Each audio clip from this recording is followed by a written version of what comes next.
What's up, everybody? It is HOLYDEAT from HOLYDEAT Gaming, and we are back with some more Legend Cast. I know.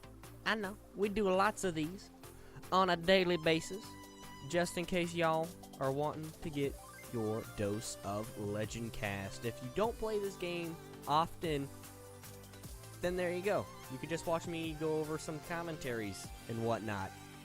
Just have a lot of fun with it. As you can see here, we have a golden chest that just got opened. It is a Arena 6 golden chest, I do believe. Got some gold, skeletons, mortars, Teslas, and Inferno towers. And we got our free chests. Goblin, skeleton, or the tombstone. And then we also have the mortars, more mortars, and some more goblins. And right here we have a notice. Is it from the actual game? It is. Alright, so they must have been just doing some modding. I'll get caught up on all of that at a later date. You're going to see this stuff is actually going to change the game a lot. Let's see here, just a quick glance. Let's see. Ooh. Yeah, that's gonna be some interesting things to be looking forward to right there, just from a quick glance. As you can see here, we have not changed our deck comp since last time, and we've stayed in the same spot for trophy-wise and all that jazz. So, you know, not too much has been going on. Let's go over here to the clan and see what's going on over there. We just throw in that quick little donate and the request for more barbarians, because the more barbarians you have, the more cards you get. Because that made sense. Don't worry about it. It's a thing now. It's already on the interwebs. So there you go. Balance change is gonna screw me. I used the mortar a lot. Oh, I'm sorry, Warlord. I'm very sorry. Yeah, it's gonna mess up your. If you use the mortar, you're done basically. But you know what? That might be our goal today. Let's try and find somebody in the TV Royale and see if anybody's using the mortar. Can we get a mortar match past the update? I assume that. There we go. Here we go. An update 6 hours ago. Somebody was using the mortar. It was Mr. Wang. We've done this guy before. But I don't know the other. I don't know how to pronounce it. You know what? No, we can't do it because I can't pronounce the other name. Let's see if we can find another one with two people I can actually pronounce their names, or at least their clan name. That'd be something cool to have. Nope. All right, we got Nightlight versus MOO. We're gonna call them MOO. Neither of them are using the mortar, but I just want to get, you know, some gameplay going, so I'm not wasting your time. For Nightlight, we have over here the level 8 Baby Dragon, the level 7 Goblin Barrel, the level 12 Cannon, level 12 Minion Horde, level 12 Goblin, Arrow, and Spear Goblins with the level 10 Fireball. Over here we have MOO with the level 5 Frost Wizard, level 4 Princess, the level 12 Arrows, the level 8 Freeze, Prince, Dark Prince, and P.E.K.K.A. paired up with the level 10 Elixir Collector. I do believe Nightlight's deck has not really changed since last time we watched him. I think it was last episode or 2 episodes ago, maybe 3 episodes ago. I really don't know. But his deck comp has not changed very much. I know once you start getting up there, they are stupid expensive and require so many cards. It's utterly insane. But oh, and that's also a Goblin Barrel. Yeah, you can't request those cards. You just have to get lucky on a deck or have them pop up way over here. Oh no, I lost my spot. Let's go back. Find him. Where's he at? Nightlight. Come back, Nightlight. There we go. Found him. And let's see how this battle turns out. For opening cards, we have the Frost Wizard, the Free Spell, the Princess, and the Elixir Collector over at the top with MOO. And then for Nightlight, we have the Goblin, Fireball, Baby Dragon, and the Spear Throwing Goblin. The Elixir Collector goes down for MOO, and the Spear Throwing Goblins go down for Nightlight, both of which are great burn cards. Then you got the Baby Dragon to try and tank the hits. The Goblin Barrel and the Frost Wizard are going down. The Arrow Spray goes in to take out the barrel, and the Frost Wizard easily takes care of the Baby Dragon, but over half the HP on MOO's tower is done. We have a Dark Prince going in now, but the Minion Horde are able to take him out, but he does manage to get his initial charge, and the Princess and the Frost Wizard are able to take out the Minion Horde.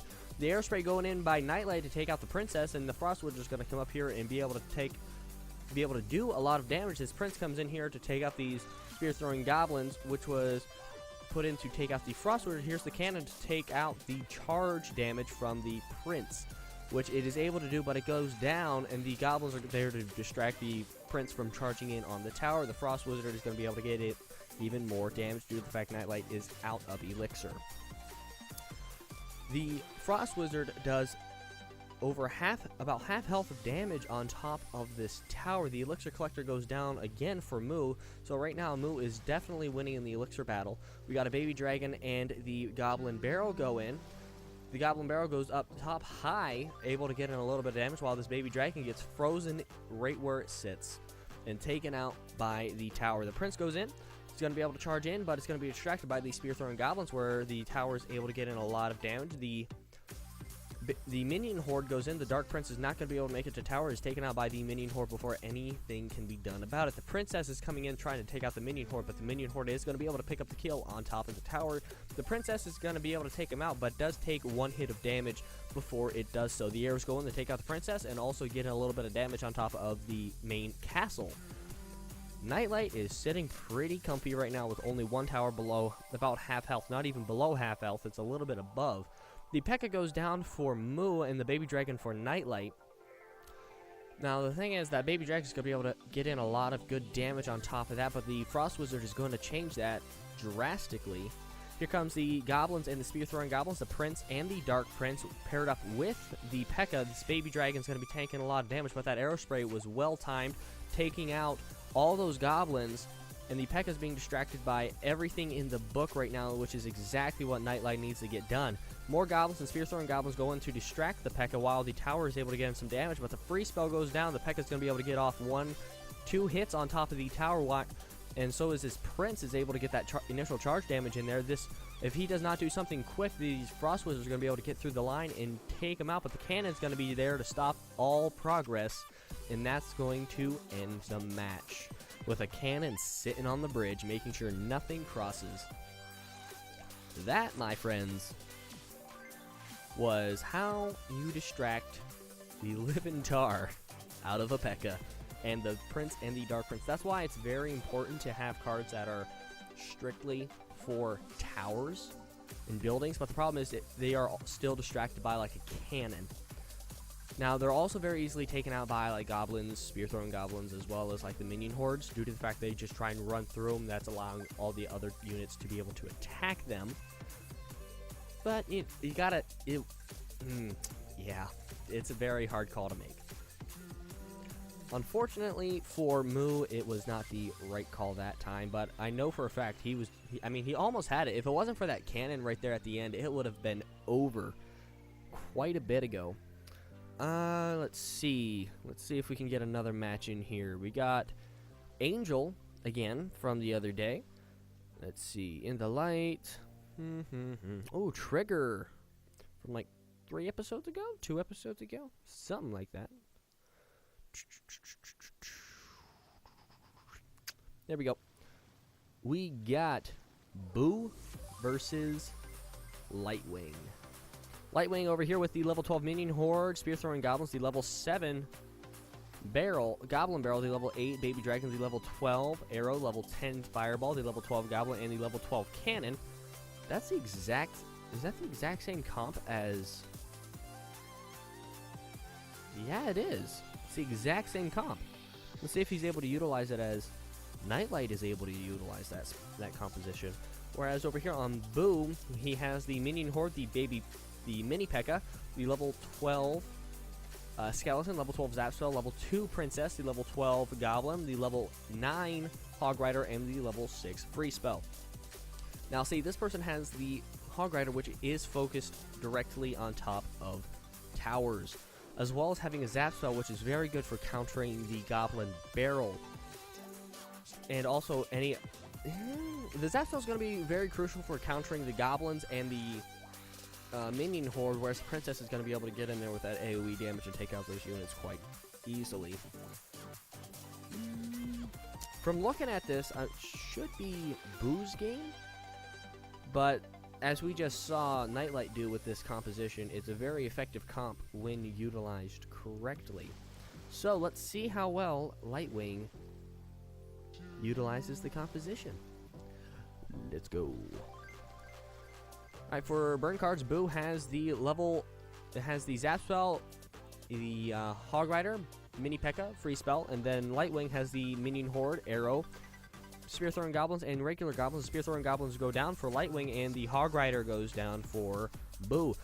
Zap Spell is going to go in and take out those Goblins, and forcing Lightwing to throw in his Minion Horde and the Baby Dragon. The Baby Dragon is going to go in and do a lot of damage on top of the tower, and then the Free Spell goes down before anything else can go on. The Baby Dragon and all those minions are going to be taken out due to the AoE damage of the Princess, and not very much damage is actually done on top of tower. That could have gone a lot worse. The Baby P.E.K.K.A goes in to try and get in there, but it is very heavily distracted by the Spear-Throwing Goblins, and the regular Goblins go back in after the Zap Spell takes out the Spear-Throwing Goblins to finish distracting the Baby P.E.K.K.A, as well as those skeletons, which are taken out one shot by the tower. Let's see what Boo does, as they both are waiting for their elixir to refill. Boo decides to throw down the Princess so he does not burn the elixir, and Lightwing decides to throw down his cannon. The Hog Rider goes in, and the Princess is also in there. The Hog Rider is taken out by the Minion Horde and Cannon. The Baby Dragon and the minions are going to be taken out by this free spell due to the fact, a counter Minion Horde goes in, but the barrel is also thrown in there. The Minion Horde is able to take out the Baby Dragon, Minion Horde, and the Goblins. The Air Spray in by Lightwing to take out those Minion Horde, and now Boo is left with nothing on the field, as well as Lightwing. Not even a cannon. Boo right now is ahead in Elixir, but behind in tower damage. But as you know, tower damage is not everything in this game. The Fireball goes in to take out the Princess, a couple skeletons, and do some damage on top of tower. Here comes the cannon to distract everything. The Baby P.E.K.K.A is taking a lot of damage due to the cannon and being distracted now by the Goblins. The Goblins take out the Baby P.E.K.K.A as well as all those skeletons, and they are taken out before any damage can be done on top of tower. Boo was burning Elixir there for a little bit. The Spear-Throwing Goblins go in as well as the Baby Dragon to try and take out the Hog Rider. The Baby Dragon loses target on the Hog Rider and decides to go for the other target. The Baby Dragon goes in, the Princess goes in to try and take out everything else, but the Air Spray goes in to take all that out. The Fireball goes in to take out the Minion Horde to stop any further advances. The Cannon and the Goblins go in. Here comes the free spell to to freeze up the Goblins so any damage can't be done. The Baby P.E.K.K.A is going to be able to get in quite a few hits on top of tower, and it is actually almost able to take out the tower. Here comes a Fireball by Lightwing to try and take out the Princess, but it does barely miss the Princess. And right now, ladies and gentlemen, we have one heck of a game. Here's a Hog Rider. The free spell does go down, making it so the Princess is not able to take it out, but the tower goes down due to the Hog Rider, and that's why you have tower or building focused units, ladies and gentlemen. The cannon did go down there to distract it, but he did have enough units there to take out the cannon before any real damage could be done to the Hog Rider. And that came down to the final seconds. Another fantastic match. And it was in the favor of Boo, as I stated. I don't know if the Hog Rider was the main reason why he won that match, but I do know that Free Spell and Zap Spell both of those were amazing attributes to have inside of that match. Let's see if we can get another game here real quick. You know what? We're gonna do Angel.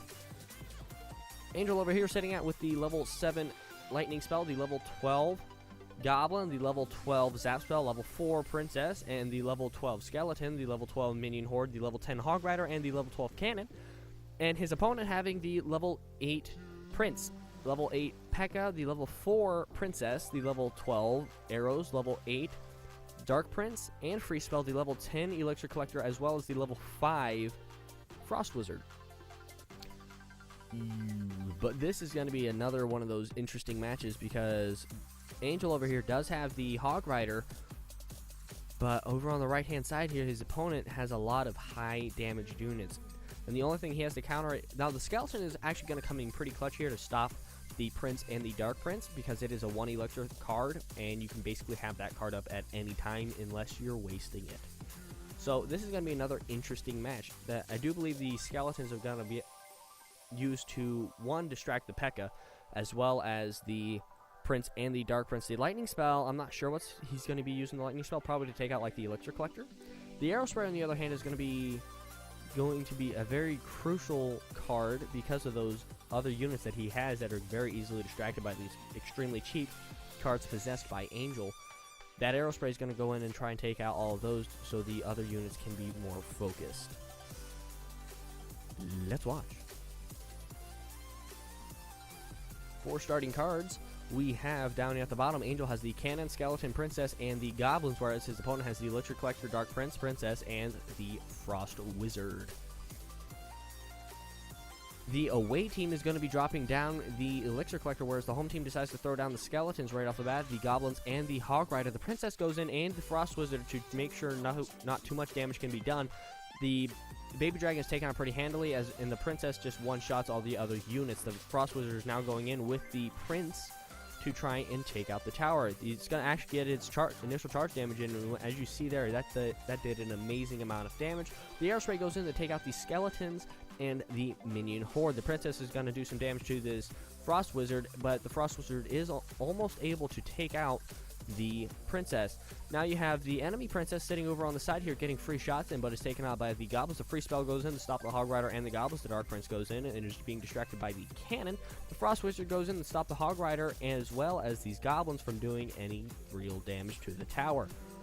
Right now, winning the Elixir, they are both about hand in hand in Elixir. The Princess goes in to take out the Frost Wizard from a distance, and the regular Prince goes in to get in the charge. But the Skeletons go down to just make sure the Prince does not get that charge damage in there, whereas the Princess is going to be able to take out the Prince before it gets any real damage. And it is able to make one hit of damage into it, but not the charge damage. The Goblins as well as the Hog Rider are going in to take out the tower. The Hog Rider is getting in a lot of damage. The Goblins and the Princess are taken out by the Air Spray. The Dark Prince is now charging in on the base. The Minion Horde goes in, takes out the Dark Prince before it is able to get its initial charge damage in. The Zap Spell goes in to paralyze the Princess so it doesn't kill off all those minions in one shot. But those minions were dropped down to one hit, and so as soon as the paralyze was off the Princess, it was able to one-shot all of those units. Angel's Princess is not paying attention to the far side, but it is going to about the time it crosses the bridge. The Dark Prince goes in and is going to try and get this charge in, but the regular is going to be distracted by the cannon. The regular Prince goes in and is distracted again by the cannon, but it is stopped by the Goblins. The Princess takes out the Minion Horde as well as those Goblins. Angel's Princess is taking out his opponent's Princess, but the P.E.K.K.A is being played. Now it is a game of who can distract the P.E.K.K.A the longest. The Dark Prince is going in, but is focused on top of the Hog Rider, and the Princess goes in to focus down the Princess and the Cannon. The Cannon is now being charged in by the Dark Prince. The Minion Horde goes down due to the Princess and the Frost Wizard. The Prince charges in, and the charge damage is being absorbed by the Goblins, and the tower goes down for Angel. And his opponent's tower has 4 HP left and is not able to get a Arrow Spray back into rotation before time runs out. Yet another intense match with Angel. If I could have pronounced his opponent's team name, I would have much more enjoyed that match. But nonetheless, that was still a good match. As you could see, all the counters that he was using with the Skeletons and the Goblins to try and counter out the Prince, the Dark Prince, as well as the P.E.K.K.A, trying to get them distracted.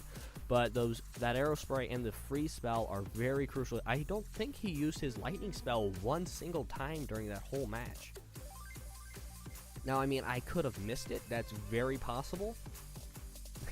It probably is what happened. I just didn't notice it offhand. Yet, but still a very good match done by Angel. Let me just get that donated real quick. Here's a little shameless plug. I haven't done this in a while for the Riot Clan. Come join us. Why not? You have nothing to lose except for trophies.